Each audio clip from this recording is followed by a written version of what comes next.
Selamat datang di YouTube channel Podcast Semi Horor. Sebelum mulai mendengarkan, silakan klik tombol subscribe dan nyalakan tombol notifikasinya.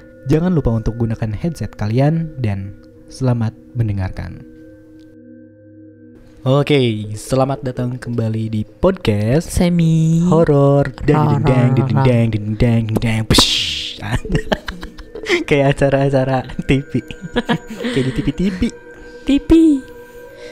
Ya. Episode 48 anjay, PS 48. Anjay. PS 48. Di ceketi. Tanpa berlama-lama kita langsung saja ke cerita. Mari kita capcus. Oke, cerita ini terjadi pada tahun 2001 dan dialami oleh kakak saya sendiri. Sebutlah namanya adalah Jean. Jean yang kala itu berumur 18 tahun dan baru saja lulus SMEA atau sekarang mah disebutnya SMK, mengadakan acara perpisahan terakhir bersama teman-temannya. Sebut saja Helen, Linda, dan Nuri. Mereka berempat sepakat untuk pergi ke Supermall Karawaci, sekadar makan malam, bermain time zone, dan menonton bioskop di jam malam. Guys, kalau kita nonton film Jaya Langkung di jam malam, kayaknya seru banget deh. Kalian berani nggak? Wih, boleh banget tuh Jan. Nanti kita berangkat sehabis maghrib aja ke sana biar lebih puas main. Jadi pertama-tama kita makan malam, terus main time zone. Habis itu baru deh kita lanjut nonton Jaya Langkung. Aku sih mau pakai banget. Tapi ntar kamu jemput aku ya, Lin? Tanya Nuri sembali mencolek lengan Linda.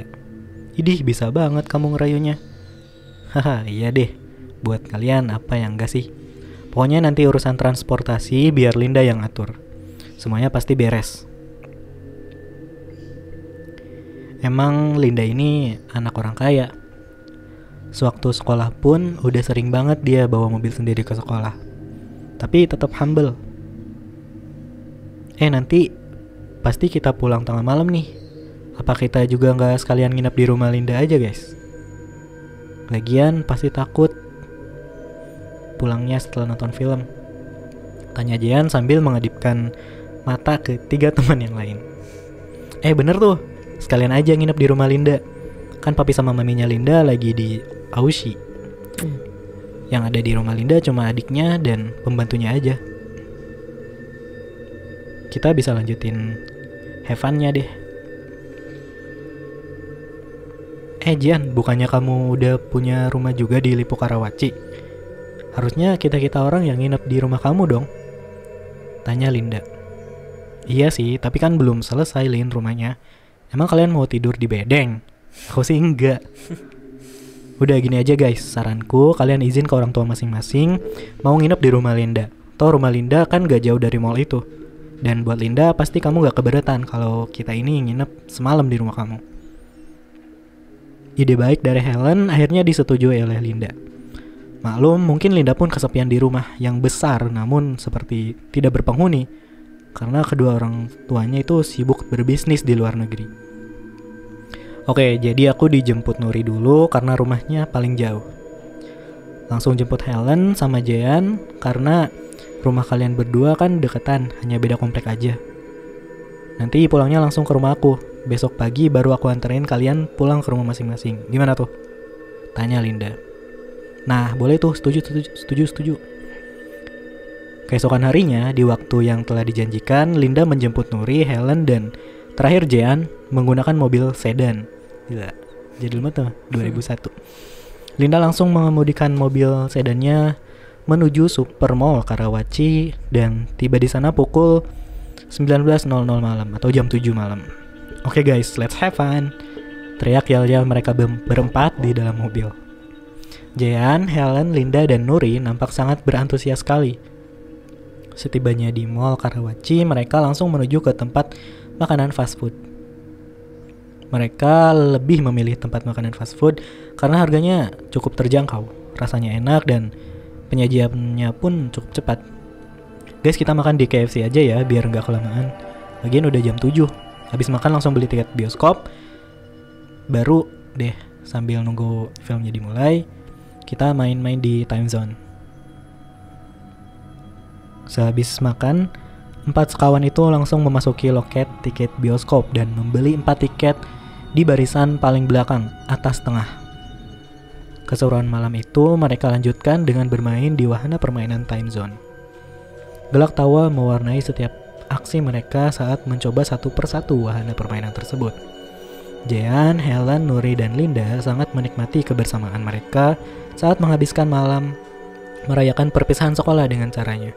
Namun kebahagiaan itu pun seketika lenyap manakala jam sudah menunjukkan pukul 9:15 malam dan mereka harus bergegas untuk memasuki pintu teater bioskop. Woi, kalian nungguin aku ya? Aku mau ke WC dulu nih. Woi, kalian tungguin ya, aku mau ke WC dulu. Kalian ada yang mau ikut gak sekalian? Tanya Jian. Ih, kamu ini emang gak dimana-mana pasti beser terus. Jawab Linda sambil ketawa-tawa. Nuri, Linda, dan Helen saat itu mereka sedang tidak ingin ke toilet. Jadi mereka memutuskan untuk menunggu Jian yang ke kamar kecil di depan. Saat masuk ke dalam kamar mandi bioskop, entah kenapa hawanya tiba-tiba menjadi sangat panas sekali sampai Jian kegerahan. Duh, kok tiba-tiba hawanya mendadak jadi panas sih? Apa saya di mall ini rusak? Batinnya dalam hati sambil tangan kanannya mencoba mengipasi lehernya yang bercucuran keringat. Setelah Jian masuk ke dalam bilik kamar mandi, ia jelas mendengar suara gemuruh orang. Tolong, panas, tolong selamatkan kami, buka, pintunya buka. Suara itu terus terngiang-ngiang di telinga Jian. Sampai Jian berpikir, apakah ada kebakaran di luar? Jian yang panik kemudian mencoba membuka bilik kamar mandi, namun entah mengapa slot pintu kamar mandi tersebut seperti sulit untuk dibuka. Jian semakin panik manakala lampu kamar mandi tiba-tiba mati. Tolong, teriak Jian sambil menutup mata. Setelah beberapa saat ia menutup mata, suasana di sekitar seolah menjadi hening. Perlahan Jian membuka matanya berharap semua akan baik-baik saja. Betapa terkejutnya Jian saat ia membuka mata, ternyata yang ia lihat di sekelilingnya adalah puing-puing bangunan kosong yang telah hancur dilahap si jago merah. Jian kemudian keluar dari kamar mandi itu. Ia berharap bisa menemukan sahabatnya Helen, Linda, dan Nuri di luar. Tetapi tidak ada satupun orang di sana. Ia hanya melihat puing-puing bangunan yang hangus terbakar. Dan juga bau daging yang terbakar sangat menyengat di hidung. Jian perlahan melangkahkan kakinya sambil terisak tangis dan memanggil-manggil ketiga sahabatnya. Jian masih berpikir jika ketiga sahabatnya itu ikut menjadi korban. Kakak, tolong kakak, badanku panas, terbakar kak. Suara anak perempuan kemudian mengalihkan fokus Jian. Jian untuk sesaat menyeka air matanya dan menjawab suara itu. Siapa di sana? Halo? Apa ada orang? Tanya Jian sambil terbata-bata. Aku di sini kak, di belakang kakak, ucap suara anak perempuan itu lirih terdengar di balik punggung Jian. Sontak Jian berbalik badan dan melihat ke arah belakang. Namun yang tampak di sana adalah sesosok anak perempuan yang tubuhnya sudah gosong. Jian teriak sekencang-kencangnya dan mencoba sekuat tenaga berlari. Entah berapa kali Jian jatuh bangun karena kakinya terantuk benda-benda yang di hadapannya. Jian mencari-cari jalan keluar, namun sial bagi dia, pandangannya sangat terbatas karena suasana yang gelap. Ditambah lagi perubahan posisi tempat ketika ia datang bersama ketiga temannya, dan posisi Jian itu, aduh, kenapa ini semua posisinya tepatnya aku berbeda dari yang sebelumnya? Batinnya sambil setengah berlari mencari jalan keluar. Perlahan tenaga Jian pun habis. Di tengah rasa ketakutan dan kepanikan Jian, ia sudah tidak bisa berkata apa-apa lagi selain berdoa di dalam hati dan memejamkan mata kembali. Brak! Suara pintu kamar mandi terbuka dan di sana sudah ada Helen, Linda, Nuri serta security mall yang berkerumun. Helen segera menghampiri Jean yang sedang tidak sadarkan diri dengan posisi duduk di kloset. Helen dan Linda langsung menepuk-nepuk pipi Jean dan kemudian menyadarkan Jean. Beruntung, tak lama Jean pun sadar. Aku di mana ini teman-teman? Jean kebingungan. Jean yang bener aja kamu. Kamu ini pingsan apa ketiduran di WC sih? Tanya Nuri dengan wajah panik. Jean hanya terpaku melihat sekitar. Ia perlahan menyadari kalau tadi ia seperti sedang berada di tempat berbeda dan kondisi berbeda pula dengan yang ia lihat saat ini. Jean, woi, lu kok ngelamun sih? Bentak Linda membuyarkan lamunan Jean. Iya maaf. Tadi kepalaku pusing tiba-tiba terus semua jadi gelap. Terus kamu mau tetap nonton apa aku antar pulang? Enggak apa-apa, aku lanjut nonton aja. Nih aku untung kemana-mana bawa minyak. Nih aku untung kemana-mana bawa minyak kayu putih. Kamu pakai dulu ya biar gak tambah pusing. Lagian di dalam teater pasti dingin. Emang tadi aku pingsan lama ya guys? Enggak kok, sekitar 15 menitan aja. Kamu itu gak keluar-keluar dari kamar mandi. Ya kita cek lah ke dalam dan ketuk-ketuk pintu, tapi kamu gak jawab. Makanya kita sampai panggil security buat buka paksa bilik kamar mandinya. Tak lama, pemberitahuan jika pintu teater telah dibuka dan mereka bergegas menuju ke dalam ruang teater tersebut. Tubuh Jean yang masih lemas harus dibopoh oleh Nuri dan Helen sampai akhirnya Jean mengambil posisi duduk paling kiri. Jadi urutannya dari kiri itu Jean, Linda, Nuri, dan yang paling kanan itu Helen. Saat perlahan lampu ruang teater dimatikan dan film akan segera diputar, Jean kembali mendengar suara yang seperti ia dengar di kamar mandi. Teriakan minta tolong dan untuk dibukakan pintunya. Tolong, panas, cepat buka pintunya, kami terkunci di sini. Jean yang ketakutan menutup matanya dan telinganya, padahal film horor Jalangkung belum dimulai. Jean, kamu ini kenapa sih? Orang film horornya juga belum dimulai. Kok udah tutup mata, tutup telinga begitu? Tanya Linda. Jean kemudian terhenyak. Ia sadar ternyata tadi hanyalah ilusi aja. Gak apa-apa. Cuma lagi siap-siap aja. Barangkali setannya muncul di awal dengan film. Kelak, Jean ini mengelak. Jean mulai merasa tidak nyaman saat berada di dalam bioskop. Rasanya gerah, panas yang amat sangat ia rasakan sehingga Jean tidak fokus dengan film yang sedang diputar. Padahal seharusnya di dalam bioskop itu berbanding terbalik dengan apa yang ia rasakan saat itu. Jean pun merasakan jika satu teater tersebut penuh sesak dan ada banyak penonton.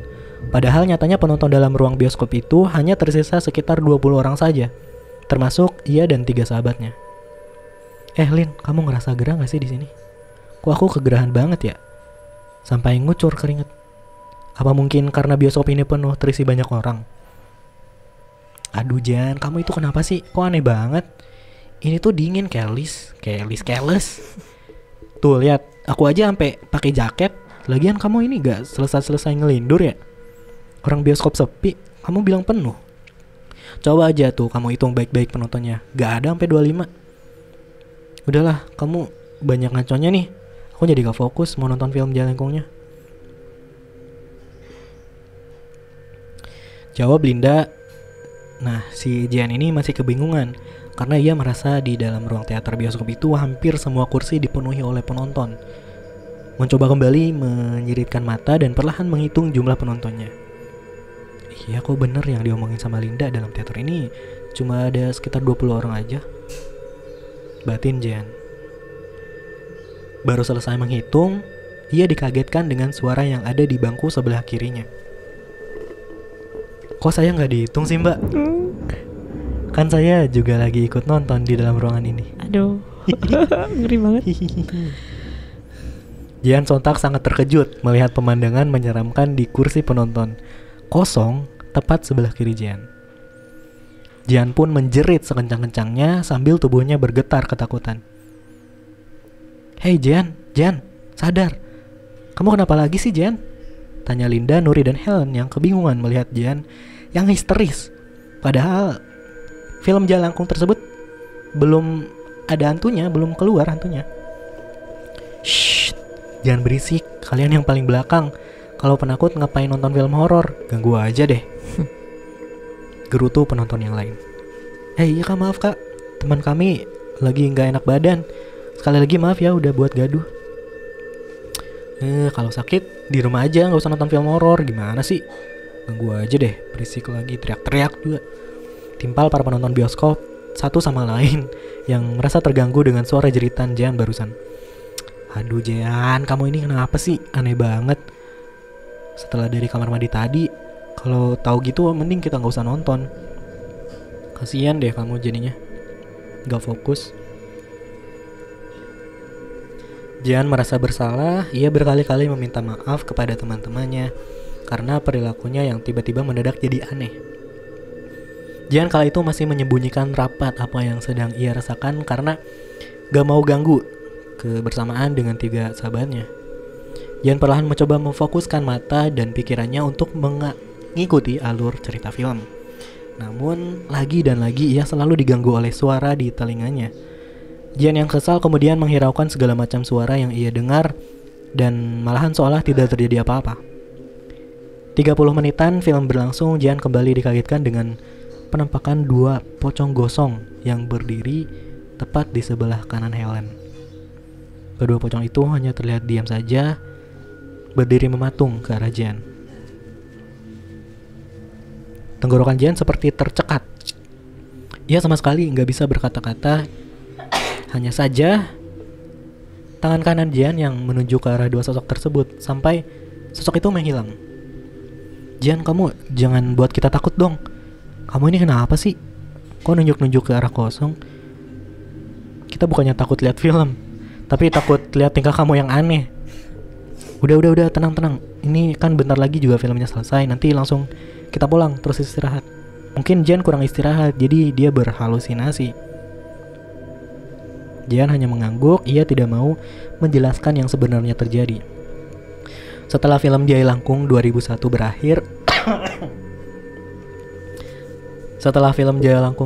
berakhir, mereka berempat segera bergegas ke mobil Linda yang terparkir di basement. Saat menuju basement, Jean lagi dan lagi menerima teror yang membuat dirinya ketakutan setengah mati. Linda mengedus aroma. Kalian nyium bau sangit gosong gak sih? Ucap Jean sambil mencoba memuntahkan isi perutnya. Tiba-tiba Jean mengendus aroma sesuatu. Kalian nyium gak sih bau hangit gosong, bau sangit? Ucap Jean sambil mencoba memuntahkan isi perutnya. Dih, aneh. Kamu aneh Jean. Kita gak nyium apa-apa dari tadi. Apa Nuri kali bau badannya? Pas datang ke sini belum mandi, kebakar. Ih, aku mandi tahu. Lagian kamu aneh deh. Kita sama sekali nggak nyium bau gosong loh. Ya udah sekarang cepat, yuk kita ke mobil. Jean udah terlalu kelelahan. Kemudian dia kembali berteriak sekencang-kencangnya dengan histeris untuk kedua kalinya, manakala ia melihat sosok makhluk hitam gosong yang sedang berada di atas mobil sedan milik Linda.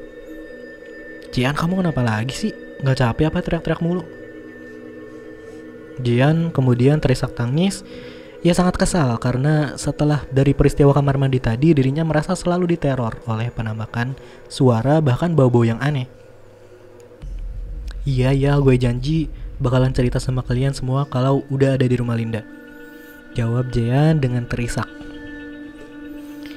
Di sepanjang perjalanan menuju rumah Linda, Jean masih saja mendengar jerit orang-orang yang menangis, meminta tolong dan merintih. Jean terus menutup kedua telinganya, tak peduli ketiga sahabatnya itu menatap dengan tatapan yang aneh kepada Jean. Sesampainya di rumah Linda, Jean langsung dicecar pertanyaan. Nah, sekarang kamu udah di rumah Jean. Sekarang kamu udah di rumah. Coba deh cerita, kenapa sih kamu aneh banget tadi pas di Supermall Karawaci? Nah, Jean langsung menceritakan pengalaman horornya barusan kepada sahabatnya. Reaksi mereka beragam. Ada yang percaya, ada pun yang menganggap Jean hanya berhalusinasi. Aku sih percaya sama Jean, karena Supermall Karawaci Kan dulu banyak memakan korban nih pas di tahun 1998 kerusuhan itu. Apalagi tempat yang paling banyak memakan korban jiwa ya di bioskopnya. Timpal Nuri. Kalau aku sih susah buat nerima hal yang seperti ini guys. Aku mikirnya Jian ini sedang kecapean dan menyebabkan Jian itu jadi halusinasi atau ilusi. Nah, aku setuju sama Helen. Kayaknya Jian emang lagi kecapean, sahut Linda. Terserah kalian deh kalau mau percaya ataupun enggak. Tapi aku ini yang ngerasain. Aku benar-benar seperti diikuti juga sama makhluk-makhluk di dalam Supermall Karawaci itu. Udah. Sekarang udah malam juga. Lebih baik kita tidur. Besok pagi kan kita pulang ke rumah masing-masing. Di rumah Linda, Jian tidur bersama Nuri di kamar khusus tamu. Sedangkan Helen tidur bersama dengan Linda di kamar Linda. Sebelum tidur, Nuri sempat bercerita jika ia turut bisa merasakan ketakutan yang luar biasa jika ada di posisi Jian. Namun mereka pun tidak bisa memaksakan dua sahabat lainnya untuk percaya akan hal-hal mistis yang baru saja Jian alami. Nuri tak lama kemudian berpamitan untuk tidur duluan karena badannya terasa letih dan juga sudah mengantuk kepada Jian. Tapi sayangnya mata Jian kala itu sulit untuk terpejam. Sayup-sayup, Jian mendengar suara sesuatu benda yang diseret dari luar kamar. Dan suara itu tepat berhenti di depan kamar yang sedang ditempati oleh Jian dan Nuri. Kreket. Pintu kamar kemudian terbuka perlahan dengan sendirinya. Dan di balik pintu itu ada sosok perempuan yang berusaha menyeret sebagian tubuhnya yang telah hangus terbakar. Aroma bau gosong mulai tercium kembali oleh Jian. Jian yang dilanda ketakutan, ia langsung berlindung di bawah selimut sambil memeluk Nuri. Nuri, bangun. Jian berusaha membangunkan Nuri, namun sepertinya Nuri sudah terlelap dan dalam mimpinya. Dan Jian kemudian mencoba mengintip apa yang barusan dilihatnya dari balik selimut. Ia terperanjat saat melihat ke arah pintu kamar. Tidak ada makhluk yang menyeramkan itu, dan pintunya pun dalam keadaan tertutup. Mungkin benar ini cuma ilusiku saja, ucap Jian sambil menarik nafas dalam-dalam. Saya ada di sini, Mbak. Suara itu seperti tidak asing lagi bagi Jian. Segera Jian membalikkan tubuhnya dan ternyata sosok wanita menyeramkan telah berada di sisi Jian. Seketika Jian pusing dan tidak sadarkan diri. Di sisi lain, Nuri yang tidur bersebelahan dengan Jian terbangun dengan gelagat aneh Jian. Jian menangis terseduh-seduh sambil kedua tangannya menutupi wajahnya. Jian, kamu kenapa? Kok tengah malam malah nangis? Jian, kamu kenapa sih? Kok nangis tiba-tiba? Tiba-tiba, wush, entah dari mana muncul semilir angin di tengkuk Nuri yang langsung membuat bulu kuduk Nuri mendadak menjadi merinding. Jian yang masih menangis menunjuk tangan kanannya seolah ke salah satu sudut kamar dan di sana ada sosok bayangan hitam yang kemudian menghilang. Nuri segera berlari ke kamar Linda dan membangunkan kedua sahabatnya. Linda, Helen bangun, Jian kesurupan, teriak Nuri. Tak lama Linda dan Helen pun keluar kamar dan langsung berlari menuju kamar tamu. Begitu sampai, mereka bertiga sangat terkejut dengan perilaku Jian yang sedang meronta-ronta mengamuk di atas kasur dengan mengacak-acak bantal guling di sekitarnya. Panas, tolong kami, buka pintunya, selamatkan kami, ucap Jian meracau tidak jelas. Linda dengan sigap membangunkan Mbok Parni. Linda meminta supaya Mbok Parni ini sementara bisa membacakan doa-doa untuk mengusir arwah yang merasuki tubuh Jian untuk sementara. Dengan dibantu Mbok Parni, Nuri juga ikut membacakan surat-surat pendek di telinga Jian agar Jian bisa cepat sadar. Beruntung tak lama Jian bisa kembali sadar. Mereka pada akhirnya memutuskan untuk tetap terjaga sampai pagi hari, takut jika Jian akan kembali kesurupan. Setelah peristiwa kesurupan itu, Helen dan Linda menjadi percaya akan ada hal yang tak kasat mata yang telah mengganggu Jian saat di Supermall Karawaci tadi. Mereka juga percaya jika yang menyebabkan Jian kesurupan adalah korban dari peristiwa kerusuhan tahun 1998 yang hangus terbakar di dalam mall. Akhir cerita, rencana perpisahan yang menyenangkan berubah menjadi peristiwa mencekam setelah menonton bioskop di jam malam bekas mall kerusuhan tahun 1998. Linda kembali mengantarkan sahabatnya itu ke rumah masing-masing di pagi hari dan untuk Jean yang terakhir kali diantar. Jean memohon kepada Linda agar tidak memberitahukan apa yang telah terjadi kepada orang tuanya, agar tidak menjadi cemas. Jean sendiri akibat dari kejadian itu tidak pernah mau lagi untuk nonton film bioskop di jam malam, apalagi yang ya tonton adalah film horor. Mungkin segitu aja cerita dari saya. Terima kasih. Mohon maaf bila ada bila ceritanya ada kata-kata yang kurang berkenan. Terima kasih. Sukses selalu podcast semi horor. Amin. Terima kasih. Nih sebuah cerita dari adiknya Jean. Adiknya Jean.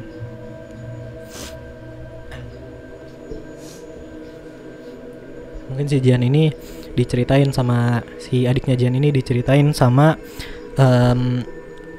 kakaknya si Jean ini. Dia mengalami pada tahun 2001, artinya pada tahun 2001 dia ini kelas 3 SMA.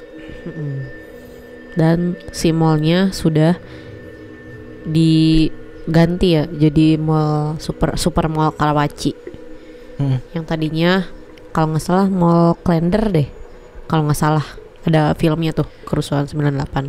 2001 98 99 2000 4 tahun berarti ya. 3 tahun 3 tahun setelah kejadian kerusuhan 98 ya.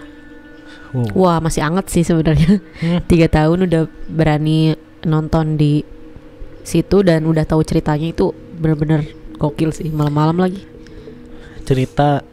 Ini kita balik lagi nih, flashback ke episode 16. Ingat gak? Yang mana tuh? Yang Sobat Mirror cerita lewat telepon. Oh iya, yang di kamar mandi, di WC iya, mall, bioskop ya. Sama nih cerita di bioskop juga. Dibawa ke alamnya pada saat itu. Iya benar-benar. Ini tapi dia ini sampai si waktu di episode 16 itu kalau nggak salah itu habis nonton ya? Sebelum kayaknya sebelum nggak sih? Apa udah setelah nonton? Setelah nonton, bukan lagi nonton. Nggak tahu deh, kalian dengerin aja tuh di episode 16. Iya. Tapi ini super duper very mega serem sih. Parah sih. Sampai ngikut ke rumah minta tolongnya. Aduh ya Allah, ampun deh. Jangan sampai dah kejadian ini. Cukup sekian. Akhir kata Aziz pamit. Yunda pamit. Stay safe, stay healthy, and stay with podcast semi horror. Tetap dengarkan podcast semi horror. Ding ding ding ding ding ding ding. Bye bye.